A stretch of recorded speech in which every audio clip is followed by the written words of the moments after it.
प्यारे साथियों नमस्कार। आज हम लोग संख्याओं का वर्गीकरण पढ़ेंगे, अर्थात classification of number. Classification of number, number को हम 3 पार्ट में डिवाइड करते हैं। पहला वास्तविक संख्या, दूसरा अवास्तविक संख्या या काल्पनिक संख्या, तीसरा सम्मिश्र संख्या कॉम्प्लेक्स नंबर। तो सबसे पहले पहला जो हमारा क्लासिफिकेशन है नंबर का, वास्तविक संख्या, जिसको इंग्लिश में रियल नंबर बोलते हैं। वैसी संख्या जिसको संख्या रेखा पर हम लिख सकते हैं उसको वास्तविक संख्या बोलते हैं। वास्तविक संख्या 0 हो सकता है, प्लस में हो सकता है, माइनस में हो सकता है, यानी इसको संख्या रेखा पर लिख सकते हैं। जिसको संख्या रेखा पर लिख सकते हैं उसको वास्तविक संख्या बोलते हैं। दूसरा काल्पनिक संख्या या अवास्तविक संख्या, इसको बोलते हैं इंग्लिश में इमेजिनरी नंबर। ये रियल में नहीं होता है, वैसे सोचते हैं, कल्पना करते हैं। जिस संख्या को संख्या रेखा पर प्रदर्शित नहीं कर सकते हैं, नहीं लिख सकते हैं, उसको काल्पनिक संख्या कहते हैं। काल्पनिक संख्या जो होता है square root of negative number होता है, या निगेटिव नंबर का स्क्वायर रूट होता है। अगर हम कहें -4 का वर्गमूल कितना होगा, तो इसका आंसर आएगा 2 आयोटा, अर्थात आयोटा बराबर रूट अंदर -1 होता है। जिस तरह रूट अंदर -4 है, तो इसको हम कैसे लिख सकते हैं? √4 गुने रूट अंदर -1, जहाँ √4 का वर्गमूल 2 और रूट अंदर -1 का वैल्यू आयोटा, अर्थात 2 आयोटा। रूट अंदर -4 का वर्गमूल 2 आयोटा, तो आयोटा लगा रहेगा इस टाइप के नंबर में। और सम्मिश्र संख्या, जिसको इंग्लिश में बोलते हैं कॉम्प्लेक्स नंबर, अगर वास्तविक संख्या और काल्पनिक संख्या दोनों को मिलाने के बाद जो संख्या बनता है उसको सम्मिश्र संख्या बोलते हैं। यानी दोनों संख्या, यानी रियल नंबर और इमेजिनरी नंबर दोनों को मिलाने के बाद जो संख्या बनता है उसको क्या बोलते हैं? सम्मिश्र संख्या। सम्मिश्र संख्या जैसे 2 + 3 आयोटा, जहाँ 2 रियल नंबर है और 3 आयोटा काल्पनिक नंबर है। तो सबसे ज़्यादा फोकस करना हम लोग को रियल नंबर पे।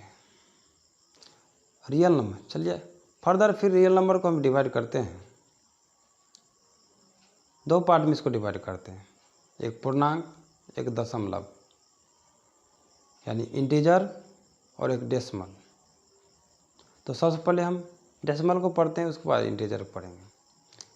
डेसिमल को भी 2 पार्ट में डिवाइड करते हैं, एक टर्मिनेटिंग, एक नॉन टर्मिनेटिंग।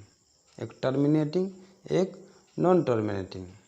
टर्मिनेटिंग जो होता है, जो टर्मिनेट हो जाए, जो समाप्त हो जाएगा, 0 जैसे 0.6, 0.86, 0.59, यानी इसके बाद अब नहीं है, टर्मिनेट हो गया, ख़त्म हो गया। कहने का मतलब ये है, अगर किसी भी भिन्न में किसी भी अंश को अगर हर से भाग देते हैं, पूरी अगर कट जाता है, शेष नहीं बचता है, तो वो टर्मिनेटिंग हो जाता है। वो टर्मिनेटिंग हो जाता है, यानी टर्मिनेट शांत हो जाता है। एक होता है नॉन टर्मिनेटिंग। नॉन टर्मिनेटिंग में भी 2 तरह का आता है, इसको भी 2 पार्ट में डिवाइड करते हैं। एक होता है रिपीटिंग, जिसको रेकरिंग के भी नाम से जाना जाता है। एक होता है नॉन रिपीटिंग। एक रिपीटिंग, एक नॉन रिपीटिंग। रिपीटिंग क्या होता है? जो बार बार रिपीट होगा, इसमें एक पैटर्न फॉलो होगा, जैसे 0.6666 डॉट इस टाइप का, जैसे 0.8888 डॉट इस टाइप का, 0.515151 डॉट इस टाइप का आएगा। और नॉन रिपीटिंग जो होता है उसमें कोई पैटर्न फॉलो नहीं होता है, ये रिपीट नहीं करेगा। जैसे 0.516789 डॉट उसी तरह 0.23592 डॉट इस टाइप का। तो यहाँ इससे हम निकाल लेते हैं कि टर्मिनेटिंग और रिपीटिंग ये दोनों जो अगर मिला देते हैं, ये दोनों क्या होता है, टर्मिनेटिंग वाला और एक रिपीटिंग वाला, ये दोनों को परमेय संख्या बोलते हैं, रेशनल नंबर बोलते हैं। और नॉन रिपीटिंग जो होता है वो क्या होता है, इरेशनल नंबर होता है, अपरिमेय संख्या होता है। तो परिमेय संख्या क्या होता है, तो यहाँ हम देख लें कि डेसिमल से एक टर्मिनेटिंग एक रिपीटिंग, ये दोनों किस में आ जाते हैं, परिमेय संख्या में आ जाते हैं। और नॉन टर्मिनेटिंग जो होता है उसमें जो होता है नॉन रिपीटिंग वाला, वो जो क्या होता है, वो इरेशनल नंबर हो जाता है, अपरिमेय संख्या।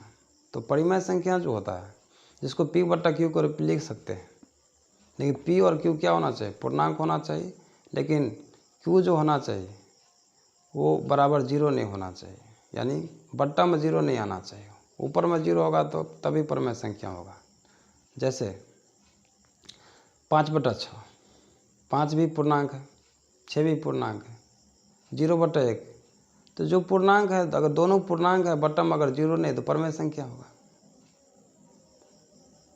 और जिसको हम P बटा Q के रूप में नहीं लिख सकते हैं वो होता है अपरिमेय संख्या। खैर, परिमेय संख्या और अपरिमेय संख्या को हम अलग से विस्तार से चर्चा करेंगे। फिलहाल आज के लिए इतना ही। नमस्कार।